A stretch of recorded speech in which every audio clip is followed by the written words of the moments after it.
These are submissions for the infographic assignment, which is also understood as data visualization. And the idea of an infographic is that we are clarifying, simplifying, and further explaining visually information that would be boring if it's just written out in textual format. Infographics need to be very straightforward. They need to present the data specifically and clearly and in an entertaining manner. They also need to be well designed so that there's no confusion. The reader should be able to quickly identify what the information is all about, and by virtue of hierarchy and framing and basically just the flow of the content, glean insight and understanding from what's presented. They need to be well designed. So let's start with this one. This one describes a process. And if we look at it structurally, there are some things that kind of start to line up, but then don't quite make it. We have a thin column over here on the left, and we have a wider column over here on the right. And then this is set up, and its proximity to this relates this to this. The execution of these as linear elements rather than filled shapes sets this little corner area apart. The ingredients for the guacamole are obvious here, but the garlic and the salt and pepper tend to disappear into the background. And so if we squint our eye, we really don't see these, so they're not really well defined. Maybe better to use a purple garlic or something like that, and maybe larger salt and pepper and with more value contrast so that we actually see what's going on. So the headline is top and center, and we have the banner behind the word guacamole. Guacamole is in sort of a casual script, and the letter spacing is kerned out. In other words, there's a lot of spacing between the letters. And we're starting to lose legibility because of that width and because it is a script typeface. Script is generally meant to, it's basically designed so that like the U will actually complete itself. Its tail will actually run into the A, and the A will run into the C, and so forth. So the spacing here is creating some issues. Also, the color of the type does not separate comfortably from the dark background. There's probably, let's see, the green is probably about a 40 or 50% gray value equivalent, and it makes it very difficult to read the word guacamole. It would probably be better to not have the banner at all and have the word guacamole take up a lot of space and just be that first read hierarchy. So this is center aligned. This is moving off more to the right. And then the division between what's going on here and the pie chart is off center to the left. We have some area down here that is what we'll call dead space because we notice it. It is not in one of the prime reading areas. It's in the lower left corner, but we do notice it because it feels empty. Negative space is useful, and we need negative space because negative space calls attention to the positive elements in a design. So negative space, also known as white space, is not meant to be filled up, but it's also not meant to be empty and doing nothing. So where negative space isn't being used to frame, it's not being used in a supporting role for the positive elements or the active elements in the design. It's dead space, and that's what we have here. Up here we have negative space, but it is basically framing and embracing the headline, and so it's necessary. And so this is not irrelevant to the design. And there was probably a better way to accomplish this.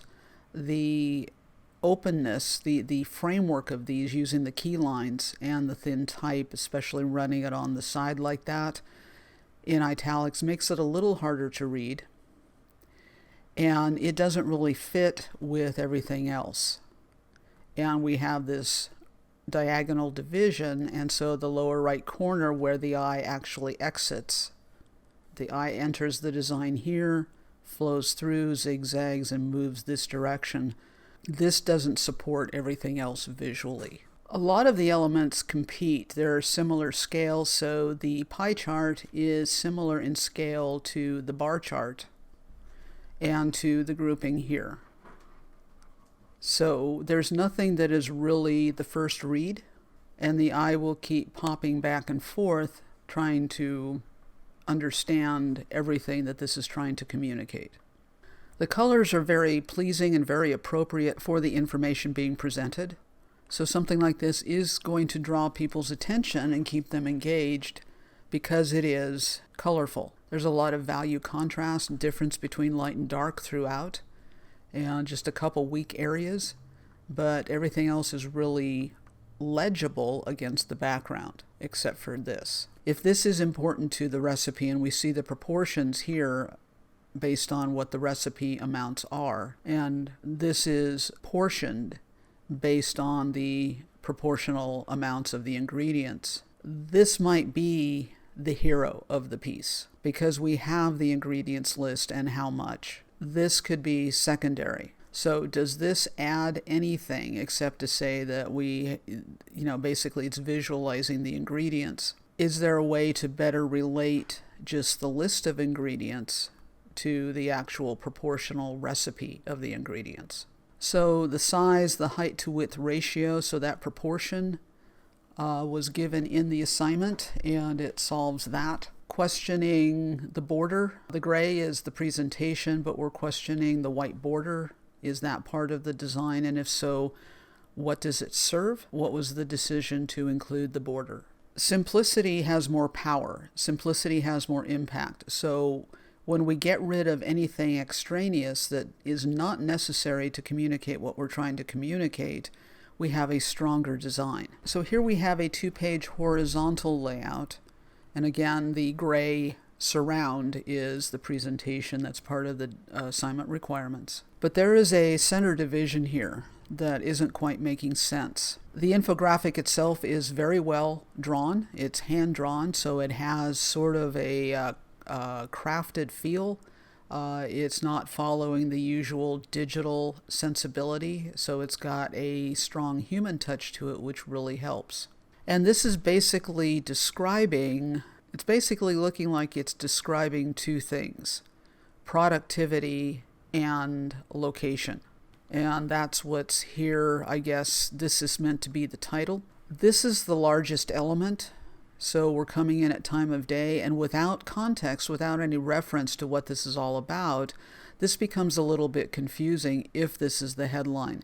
Very seldom will you find a headline in the middle of the page unless it's huge, unless proportionally it absolutely is the focal point of the page. But generally speaking, most of the headlines that we read are going to be at the top of the related information or at the top of the story. And that is a convention, and it's a convention because it makes sense. So when we're looking at an infographic, where are we expecting to find the headline, and how large is the headline or the title compared to the rest of the content on the infographic?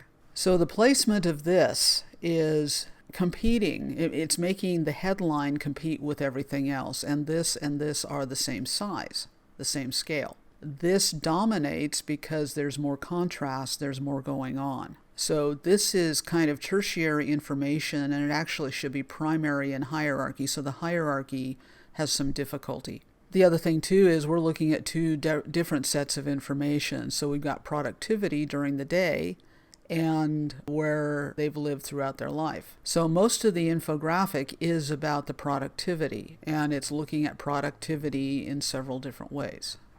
We're looking at who makes the meals. We're looking at the whole life, the integrated life, work and personal time, home time, relationships, all of that going here. And then we have this, and again, this is the largest element within the design space. And then we have this. So the issue is that this doesn't belong with this unless this is saying, well, I was more productive when I lived in Germany and less productive when I lived in Denver because I spent most of my time skiing. But that's not what this is talking about necessarily. There is an exploration in the legend, different ways of showing, different ways of filling an information bar like this. So basically, this is kind of an exploration in various types of charts and diagrams that one would use in an infographic. It's not cohesive in what it's trying to communicate. The hierarchy isn't working because we need things explained and pointed out. Framing is an issue. First of all, what is the purpose of this center divider that seems to run into both of these? If this was done across 2 pages in a sketchbook, that's for a finished design, that's not appropriate. Also, splitting a word like this, separating the P on the other side of the gutter, that's a broken rule right there. The other thing too is for framing, remember framing, you call attention to areas that are framed. And so we have this and this and this and this and this, and they are all creating a frame around empty space. So again, the negative space comes to our attention, this time not because it's not used, but because it becomes the focal point of the piece. One of the ways it becomes the focal point of the piece is that it's surrounded by the other elements, and therefore we focus here automatically because it's in contrast to the fact that there's content all around it. So we're going to notice this area right in here. Instead of supporting the positive elements, it's calling attention to itself. It's also almost dead center. And in the psychology of design, one of the universal principles of design is that we automatically, as human beings, look for the center of something. We look for the center and identify the center of a shape, or we look for the center of a group. So we've got both the group and the shape going on. We have the rectangular shape of the design, and we understand a height to width ratio. And if we draw diagonals, we can find the exact center of that design, which is going to be right around in here. And we psychologically, subconsciously acknowledge that. We always look to the center. We're going to look to the center of this rectangle. We're going to look to the center of the circle. We're going to look to the center of this frame right in here. We're even going to look to the center of this bar. We're going to understand right in there is the center point of the height and width of this bar. The negative space that's unfilled is dead center, surrounded by positive elements. Our eye is going to go here. It's empty. There's nothing there. It's contrasting with the areas that are filled. Therefore, it's going to stand out by virtue of contrast. And contrast is, how is it different? And remember that comparing is, how are things the same? So we always look for contrasts. That's another way that human beings look for meaning and to identify what they see. So by virtue of being framed, and by virtue of being in the dead center of the rectangle, this becomes a point of emphasis, a point of focus in the design. So if we look at the entire space and look for a structure, there is sort of an implied line running along here. And then this kind of completes the bottom area. And that's pretty well set up, and things are consistently established along an invisible alignment, an invisible boundary. There's a lot of space over here. There's less space up here, there's less space here, and there's a lot of space over here. This probably could have come down over into here to work with this better. There could have been more vertical space between the top of the 100% and the bottom of work.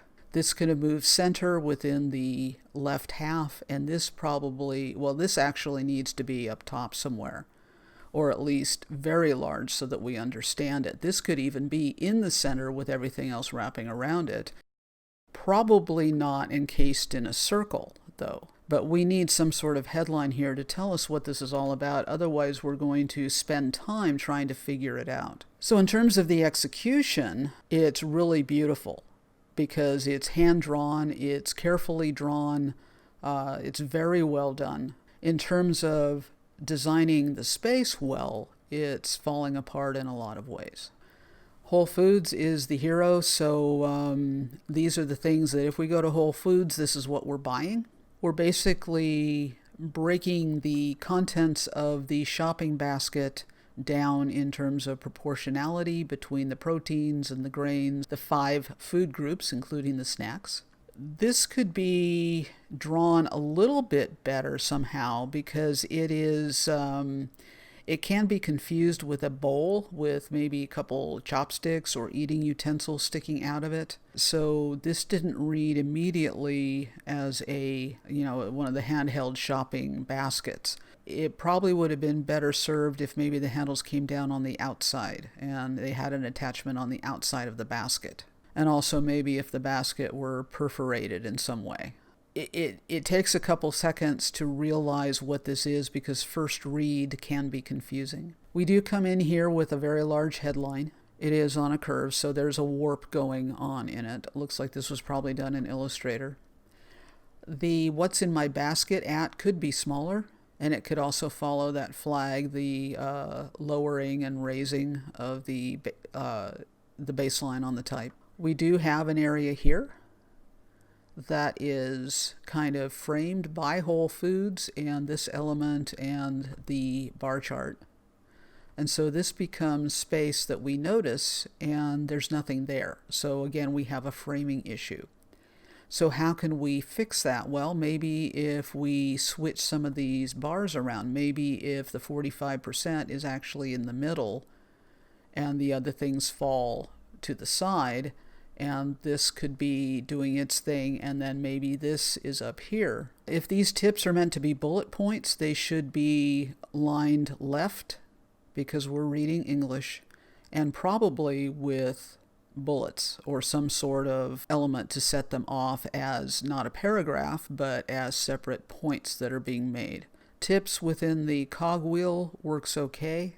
This works okay. This is the only circle except for this, so the circle here is relating to this because they're basically the same idea except different scale. We have the three cogs making sort of a triangular relationship with each other. Don't know that we need this here. It does help create more interest, but can we simplify it by taking the cog and making it larger, like as large as these? And then setting the type in that. The type in the circle is the anomaly in this because this is the only instance of it. And everywhere else you've got type overlaid on top of something, it's the cog. So having both the circle and the cog is kind of, it's not quite redundant, but one is not necessary. So I would say get rid of that circle and do a cog up here and put the type on top of it and reverse the type out, reverse the type to white on top of the darker color. That simplifies things.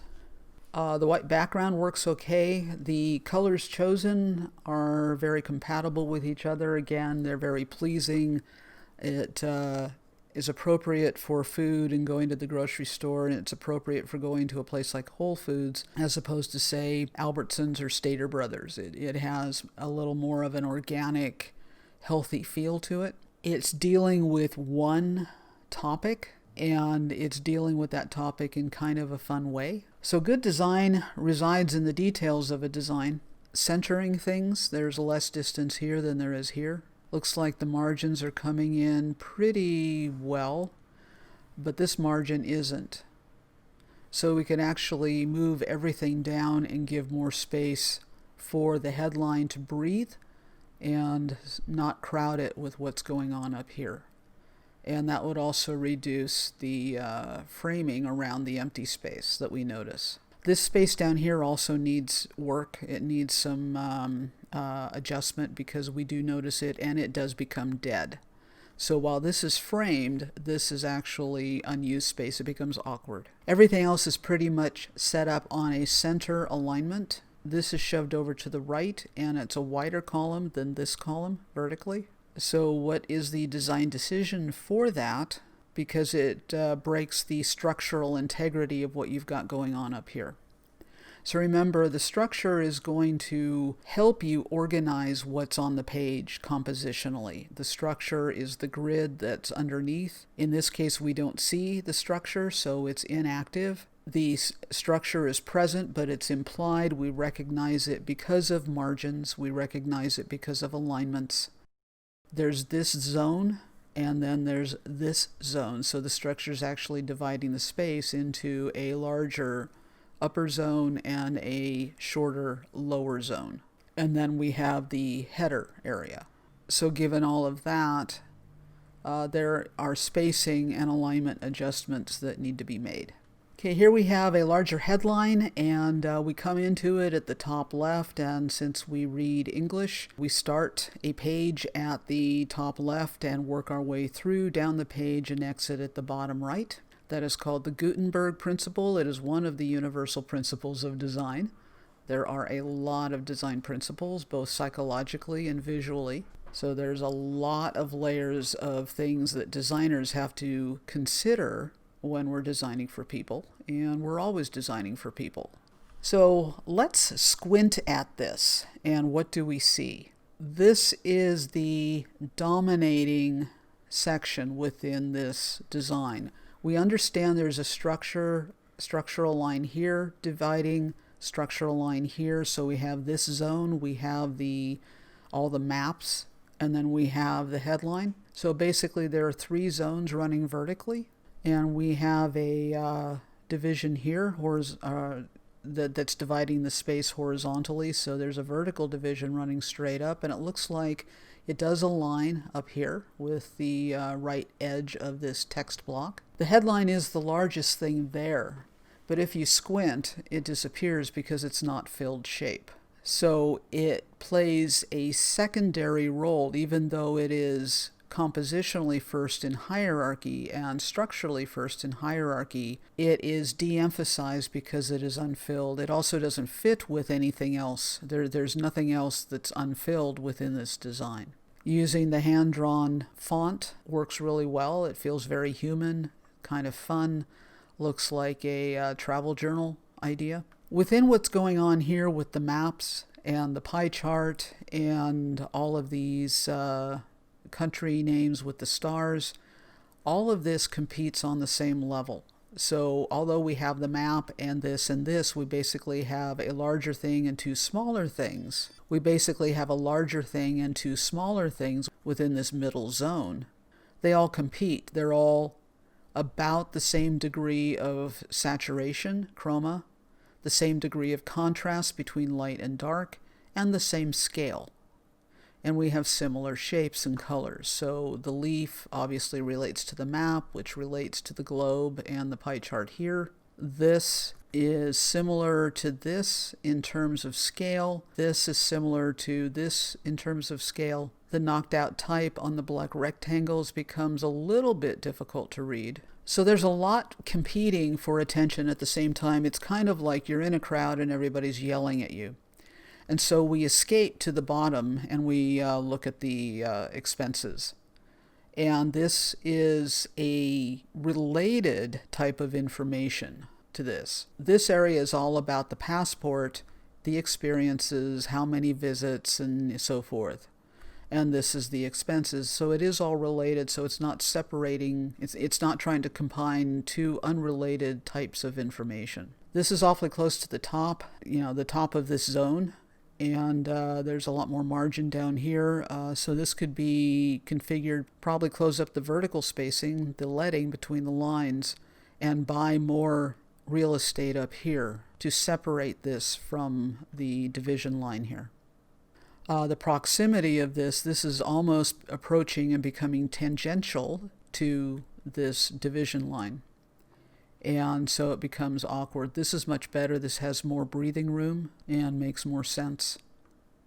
Don't know that you actually need the line there because this could easily move over and this becomes an unnecessary thing. It's just an extra visual. But it does separate the dollar signs from what they're relating to. So this is like a fence.